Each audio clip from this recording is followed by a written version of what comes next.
அனைவருக்கும் வணக்கம். ஓம் பூச்சியாய ராகவேந்திராய சத்திய தர்ம ரதாய சபஜத்தாம் கல்ப விருஷாய நமதாம் காமதேனிவே. ஸ்ரீ ராகவேந்தருடைய பொற்பாதம் தொட்டு வணங்கி குரு வாழ்க குருவே துணை யோக ரகசியம் நிகழ்ச்சியில் உங்களை சந்திப்பதில் மிக்க மகிழ்ச்சி.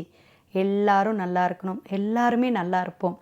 இன்று மிக சிறப்பான ஜூன் 9ஆம் தேதி செவ்வாய்க்கிழமையும், அதாவது வைகாசி 26ஆம் தேதி பிறக்கக்கூடிய நவமி திதியில் உத்திரட்டாதி நட்சத்திரத்தில் இன்று பிரவேசிக்கக்கூடிய ஒரு நட்சத்திரமாகவும் இருந்து அமிர்த யோகம் சித்த யோகம் இருந்தாலும் புதிய முயற்சிகளை தவிர்க்க வேண்டும்.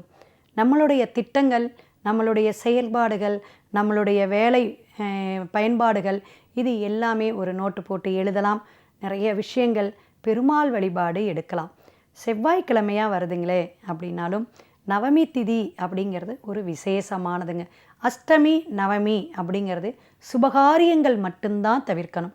மற்றபடி நம்ம கோயிலுக்கு போய் வழிபாடு எடுக்கிறதோ, நம்ம இந்த திதியில் பிறந்திருந்தோ திதி கொண்டு நம்ம வழிபாடு எடுக்கிறத பற்றி இன்றைக்கி இதனால் என்ன யோகம் அப்படிங்கிறத பார்ப்போம்.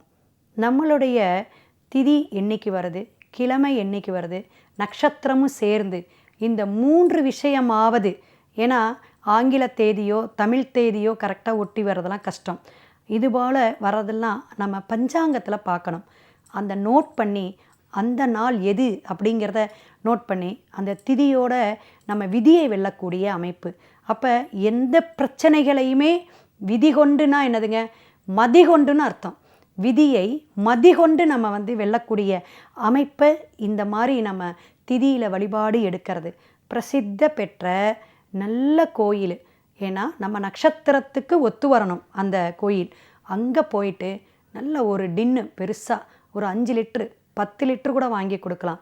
பசு நெய்யோ அல்லது நல்ல நெய்யோ அந்த தீபத்துக்காக நீங்கள் வாங்கி கொடுத்துட்டு 27 தீபம் நீட்டாக, அது ஒரு முறைப்படி, அந்த ட்ரெஸ்ஸு கூட நீங்கள் அந்த அளவாக கரெக்டாக போட்டுட்டு போகணும். இதுபோல் அந்த திதி அந்த டைமு நல்ல ஓரையில் போய் வழிபாடு இடுங்களேன். எப்பேற்பட்ட கஷ்டமும் நீங்கும். நிறைய சூட்சும ரகசியங்கள் இருக்குது. நாளை சந்திப்போம்.